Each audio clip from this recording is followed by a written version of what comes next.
The senior advisor to the president, Yao Asafo-Mafo, has assured Ghanaians that the country will soon recover from global shocks as more investments flow into the Ghanaian economy from the private sector. He further remarked that as a catalyst to the Ghanaian economy, the private sector has done very well in these trying times, and with more investments, more can be done to fight any external shocks. The senior advisor made these statements at the 19th edition of the Ghana Club 100 Awards, organized by the Ghana Investment Promotion Center. This year's event, which resumed after 2 years due to the pandemic, was under the theme Ghana's Private Sector, a catalyst for post-pandemic economic transformation. Surviving the difficulties of the COVID-19 pandemic and effects of the Russian-Ukraine war. Many people think that the war is so far away that it has no effect on us. That war has more effect on us than we could have imagined.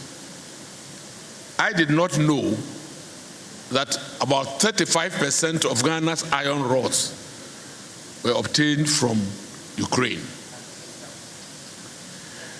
We are at a crossroads, and the world economy has been very badly affected by these two events, COVID-19 and the Russia-Ukraine war. The two unrelated episodes have affected the fortunes of the entire world adversely. It is important to recognize the difficulties our country and our respective economy is facing. The depreciating cedi, the surging inflation, high interest rates, and increasing utility tariffs are taking a toll on businesses in this country.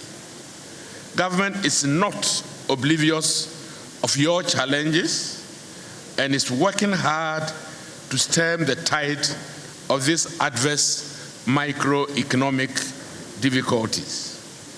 A number of options are being considered, including the current negotiations with the IMF to ameliorate the suffering of businesses and the Ghanaian in general. Yao Asafo-Mafo also indicated that government is keen on some thematic areas aimed at enhancing the private sector to propel growth and development. In developing the economy based on the shoulders of the private sector, we believe in the economy that is led by the private sector. We believe that growth must be led by the private sector. It was facing serious economic challenges, with growth trending downwards while inflation is trending upwards. In human terms, people's income are down and hardship is up.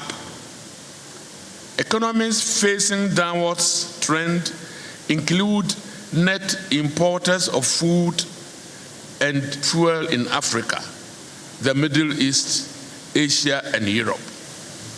We can see signs of recovery, and we are happy to say that the revitalization and transformation phase from 2021 to 2023 aims at embracing productive sectors of the economy via competitive import substitution and economic diversification.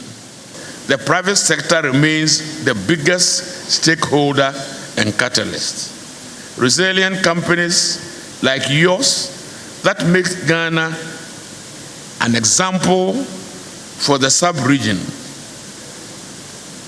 must be encouraged and be supported. The Chief Executive Officer of the Ghana Investment Promotion Center, Mr. Yofi Grant, commended the private sector for its immense support in saving the Ghanaian economy amid the COVID-19 pandemic and the Russian-Ukraine war. Mr. Grant was full of praise for the private sector in Ghana for their resilience to accommodate the exigencies of the pandemic. He also advised entrepreneurs and businesses to seek and adopt new strategies to modify their business operations to remain productive and stable. The private sector in Ghana has had to change significantly to accommodate the exigencies of the pandemic and what has happened thereafter. Entrepreneurs and businesses were compelled to seek out and adopt new strategies to modify their business operations to remain productive and stable and to grow. From the ways work was conducted to where the workforce was conducted, it is safe to say that virtual work and other innovations have become the new normal. But is that really it? We have converted that new normal back to the old normal, and we are back at work and looking to do bigger, stronger, and good further. ZPay Ghana was adjudged the best company in Ghana to climax the 19th edition of the Ghana Club 100 Awards Night. The GIPC ranked ZPay as #1 in its annual compilation of the top 100 companies in Ghana, giving due recognition to its successful enterprise building. The rankings were based on a vigorous exercise that focused on company size, profitability, and growth in the year under review. Other Ghanaian companies were also ranked and honored for their resilience and various contributions to the economy of the country.